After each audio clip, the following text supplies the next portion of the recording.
It's time for the Josh Kirby on Sports Podcast. All right, we're back with you on the Kirby on Sports podcast. This segment will be up on the Kirby on Sports podcast YouTube page as well. Pleased to be joined by WDVM sports reporter Alex Flum.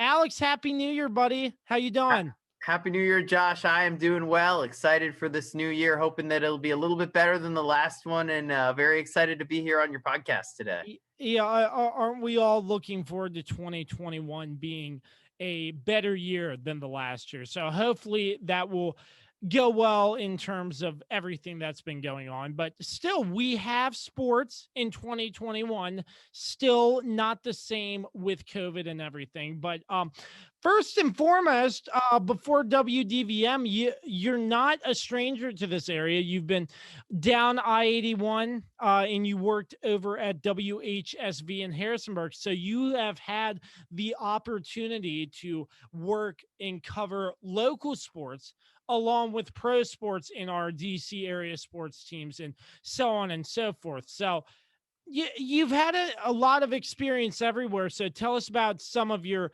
fond memories and moments of what you have covered that you have really enjoyed from high school sports all the way up to pro sports.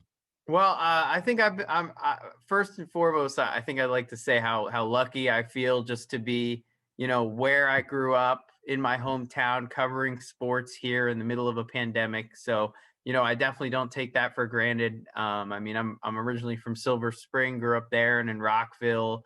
Went to the University of Maryland, got to cover a lot of great stuff there, and with internships in college as well. And spent 2 years at WHSV in Harrisonburg, which I know is right down I-81 from you. And, that was really just a great experience for me because, in college, I got to go into the pro locker rooms and press boxes and things and cover all these big college sports. And I got to do a lot of JMU in Harrisonburg. But the big thing I got to do was high school sports coverage there in the Shenandoah Valley. And that's, something a lot of people overlook. It's important to cover high school sports. There's a lot of important stories there. I think it's something that a lot of TV stations should make important, and it's something that places are trying to do. And I know it's been tough this year with COVID, but I'm hoping that once things get a little bit better this year, maybe next year, whenever that point comes, that I'm going to be able to get some good high school coverage right here, in the immediate DC area, in DC, Maryland, Virginia, especially Montgomery County, which is kind of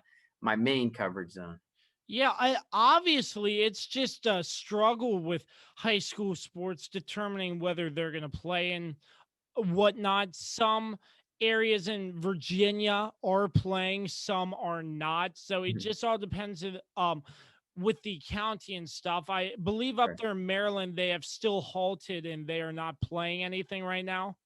Yeah, I think since cases have been going up in the late fall and winter, they've been kind of erring on the side of caution. I know the plan was for fall sports to hopefully come back in February, so fall in the spring, which would be interesting.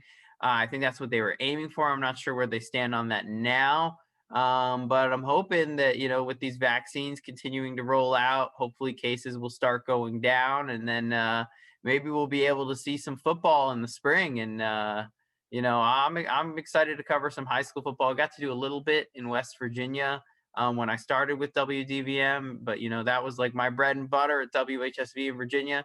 So hoping that I can do that in Maryland too, which we did do a little bit up at the schools near Hagerstown though too. Awesome stuff to hear, Alex. So, big talk of the town, the NFL playoffs.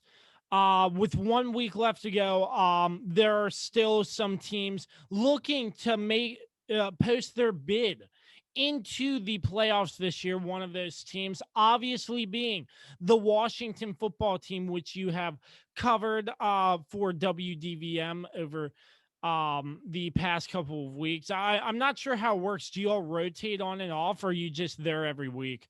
Yeah, there's four of us, me and Alif and Grace and Jake. So we kind of all split the coverage. I mean, Okay. Washington is the biggest, the football team's the biggest thing in this area. It has been for so many years. I mean, we're lucky in this market that there's so many amazing sports teams to cover. But the thing about the Washington football team is throughout my whole life, and I'm sure too, when they're good, everybody cares, and that's what people want to hear about. So, the four of us kind of team up and do as much good coverage as we can of them. So, one of the big stories that has rocked DC over the past 2 weeks is the release of Dwayne Haskins. I know you probably covered it very heavily up there at WDVM. So when you heard about the news breaking and stuff, I'm sure you were a part of like that press conference and stuff. What can you tell us about what you've heard about the release of Dwayne Haskins, and in your opinion, was it the right time for him to go, or should they have waited till after the season? Yeah, I mean, from my understanding, obviously this is not my own reporting, but what I heard through some sources that people reported on is they said that Ron Rivera wanted to release Dwayne Haskins the week before, but I think some within the organization wanted to give him another chance, and they were hoping to win that game. But I mean, as we clearly saw at the end of that game, Tyler Heinecke might have given them a better chance to win that Carolina game than Dwayne Haskins would have. I, I don't think it was a bad time for them to do it. I mean, he made countless mistakes off the field. His play on the field was not impressive. There was rumblings that he didn't have a good work ethic. And I think when you combine all of those things, I think that's really what led them to release him. I was surprised they didn't wait till the end of the season, because I figured, if they weren't going to do it before that Carolina game, that it probably would have waited till the offseason. But I think just after that, Carolina game, the way he played, what he had done off the field, I mean, at the end of the day, in my opinion, the biggest thing is he went into a situation where he could have gotten coronavirus. You have a coach who had just survived cancer. You have a whole team who goes home to their families. And I mean, everybody makes mistakes. Everybody's human, but it's a tough decision to make and pile that on top of all these other issues he's had. But, I really do hope Dwayne Haskins gets it together, because, he's human, and everybody deserves a second chance. And I think we will see him play again in this league.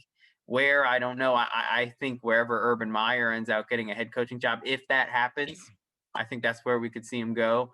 But I think Ron Rivera was just ready to cut ties there and move on. And we'll see if it's Taylor Heinecke or Alex Smith this week.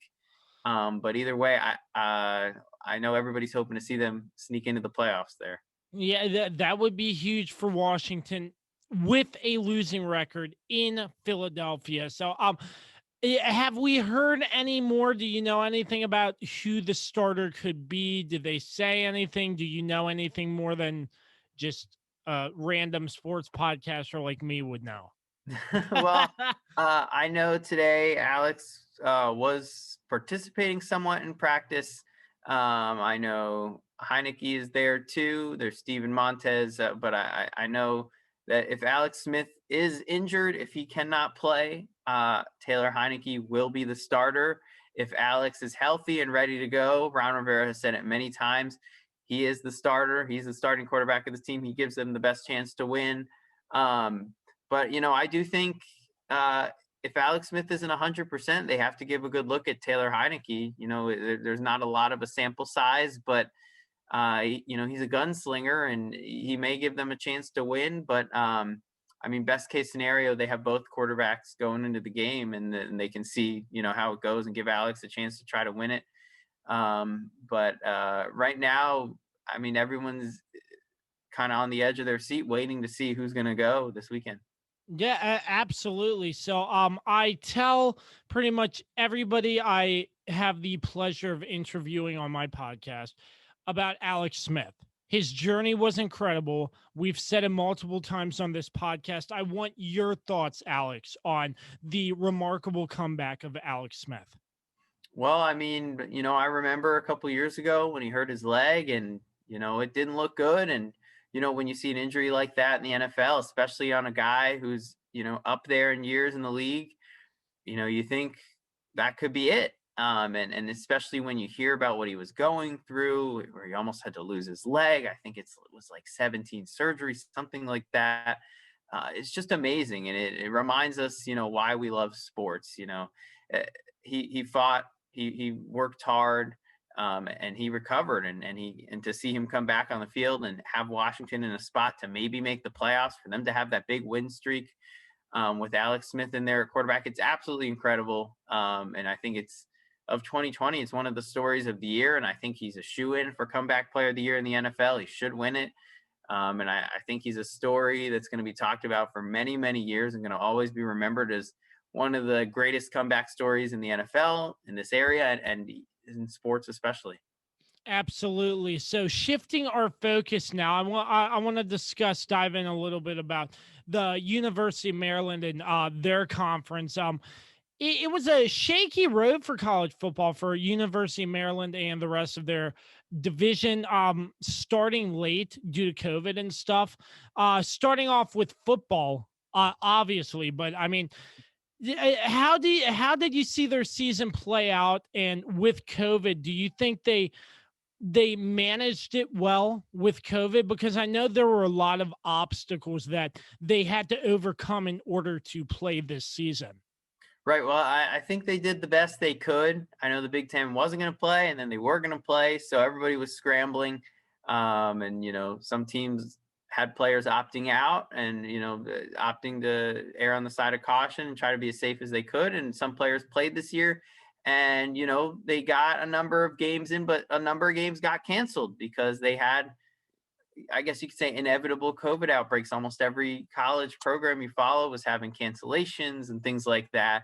So I think the most important thing is that everybody seems to have made it through the season okay. Everybody is healthy, from my understanding. I know some players had cases of COVID, but they made it through. And, I think they were all happy to get to play. The big thing was Tua Tagovailoa, who I did a story on. It was his first season with the program. He won the starting quarterback job. As many know, Tua's younger brother, Tua with the Miami Dolphins, formerly with Alabama. And he's got an awesome story, and he led them to a number of wins. Jake Funk, the running back, local product from Damascus, he played pretty well too. That defense was impressive. One guy that really stepped up, Tarheeb Still, a true freshman. So, I think a lot of people look back to the years of Maryland football and they remember Ralph Friedgen, who led Maryland to a number of bowl games and a lot of success there. In the past 8 years, we haven't seen much success from this Maryland football program, and everybody really hopes that Mike Locksley can turn it around. He's an incredible recruiter. He has so many ties in this area and beyond. And I hope to see they'll turn around. I do think without COVID, maybe we'd be seeing faster progress from this program, but I do think we'll see Mike Locksley leading this program to a bowl win before it's said and done. I don't, know how much further they'll get than that. I'd like to see them establish themselves as a big power in the Big Ten, but we'll see what happens. But yeah, this year, they had some electrifying wins over Minnesota at home, and they went on the road and beat Penn State. So, there were some good moments, and there were definitely some bad moments for Maryland, but, it was impressive that they were able to get together as much as they could this year. So let's talk about Tagovailoa. Is there really I don't really want to say comparison, but do you see hints of Tua with his brother's gameplay at the University of Maryland? Do we think we could see another Tagovailoa make it to the NFL?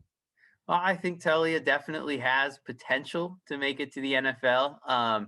The funny backstory to that is, Tua was the guy. He was the quarterback growing up in Tua. When they played together when they were younger, he was the center, and he snapped the ball to Tua, which is something a lot of people don't know. When Tua got older, Tua became the quarterback, worked out well for him.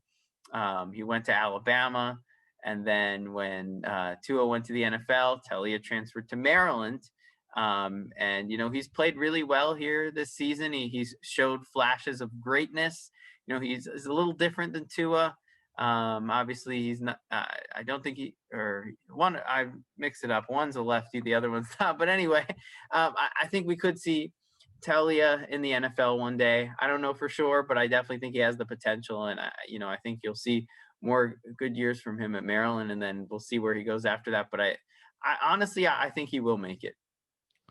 Absolutely. It would be great to see. I actually watched some of his high school gameplay and he looked amazing out there. That's Tua's younger brother, by the way. So University of Maryland basketball, you were covering their game yesterday, if Yep. I'm correct. Yep. For New Year's How Eve. that on New Year's Eve. Tell us about that. How their basketball program has been doing recently. Yeah, well, with Anthony Cowan graduating and Jalen Smith going on to the NBA, this is a season where everybody knew the Terps were missing some of those key pieces. But they have shown this year that while they may not be as good as they were last year or the years before, they're going to fight in every game. They just beat Wisconsin the other day. Wisconsin, number 6 in the country. Michigan came in. They're ranked lower than Wisconsin, I believe, 15th or 16th, but they're undefeated. And they came in last night, and Maryland was shooting lights out from 3, kept it close. They were up by 4 in the second half, and then Michigan kind of just took over that game. I think it's Hunter Dickinson is his name, is a freshman center on Michigan, went to DeMatha, was actually not happy that Maryland didn't give him as much recruiting attention coming out. So that was kind of a revenge game for him there. He kind of carried Michigan to the win as their leading scorer. But this Maryland team, they've got some key pieces. Dante Scott, sophomore forward, has looked incredible. Hakeem Hart, another sophomore, 2 of them from Philly. They've both looked really good. Eric Ayala, Aaron Wiggins, they've stepped up as leaders. Daryl Morcell was injured last night, but he has looked good. So I think this is a team that is fighting and that is working hard. And they're not the best team we've seen at Maryland, but they're a gritty team. And Mark Turgeon is always going to have his guys ready to fight. So COVID-19 protocols, not just with Maryland, but everywhere in NCAA basketball. What has been different from this season having to deal with COVID on the basketball side of things? We've seen it for football, but what has changed during basketball? Do you mean for the teams or for the media specifically? It was just general, like for the teams, and basically, I mean, media is a big part of it too. I assume you're just not down there on the press table the whole night, stuff like that. Well, for us, it's different because we can't sit on the court anymore. I used to sit on the baseline filming the games. Now I have to film from the stands. Instead of a press conference in the press conference room with Mark Turgeon, we sit each at our own computers on a Zoom. So for us, it's different. We have to make adjustments. Media is limited. We have to be there at a specific time. It's all different because they're trying to keep the players and everybody safe. But for the team, it's totally changing how they have to live their daily lives during the basketball season. In the past, you have your practices, you have your media, you do whatever. These kids are you got to remember, these aren't just, basketball players. These are student athletes. They're in college, so they're losing that college experience that would be normal for them, that they would be able to have fun, make friends, and do all kinds of things. Really, the situation for this Maryland basketball team, for all the programs in the nation, they're in their own bubble. So they can only really hang out with their teammates and their coaches, and they have practices, and practices are less and different than they've been in the past because, there's the women's team and the men's team, and they can be there a specific time. So it's a lot of adjustments, and it's a harder year. The thing is, everybody's dealing with it, so it's not like one team has an advantage over another. But they also have to be ready for scheduling changes. Maryland had a week where I think they had like 4 games canceled in the span of a week, and their director of operations had to scramble to schedule replacement opponent after replacement opponent. So it's been a season of, an unprecedented season, and you never know what's happening next. So it's been really different and a lot to adjust to for college basketball programs throughout the country. So, sticking with more of the reporter standpoint, has it changed for you a lot interviewing people on Zoom rather than in person? Well, what are some of the differences? Is it easier or harder for you? Just explain some of that for us. Well, it's easier in the sense where if we want to do 10 stories in a day, we can schedule 10 Zooms. We don't have to drive all over the place, and we can probably get more content and more different things on our show. What's harder is, when you're in person, you talk to someone in person, you develop that connection, you get to know each other. It's easier to have a conversation face-to-face in person. And that's something I really miss. I've gotten to do it a little bit. I have a setup where I have a stick that's 6 feet and I can interview someone, Oh yeah. from a distance, and I put the stick attached to a chair, and, and then I'm far away. But I used to put a microphone on people, and I'm not doing that now, just out of precaution. So it's different. It's harder to develop sources and relationships with sources.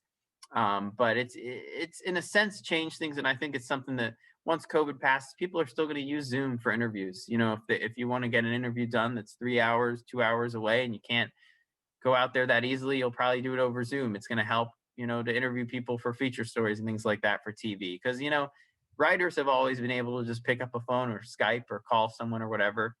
And TV, we always want to get them in person on camera. Yeah. So I think Zoom is going to be a tool that we'll utilize, but I think once things pass, everybody's going to be excited to be back in person again. At least us extroverts will be. I mean, I kid you not. I just switched to Zoom, and it's the best thing ever. Oh yeah, it's a great tool, and for recording, it's great. I've loved it. Teams are using it for press conferences, but I do miss that in-person aspect. Oh yeah, no, yeah, absolutely. Like Scott Abraham of ABC7 said, when I had him on, he was like, "I wish I could interview a real person." Right. Not exactly. over Zoom. We miss it. Absolutely. Absolutely. It's unprecedented times indeed. Once again, this is Alex Flum of WDVM TV. Alex, we look forward to hearing more of your great news stories and great content on the airwaves over the course of 2021. We really appreciate you hopping on. Thank you, Josh. And I'm honored to be, I think, the first one of the year, right? First one of the year. Yes, First sir. one. We will get you. Yep. First one of the year. Starting off on the right foot. Yes, sir. Absolutely. Once again, Alex Flum of WDVM TV based out of Hagerstown, Maryland. I'm Josh Kirby. You're listening to the Kirby on Sports podcast. We'll be right back.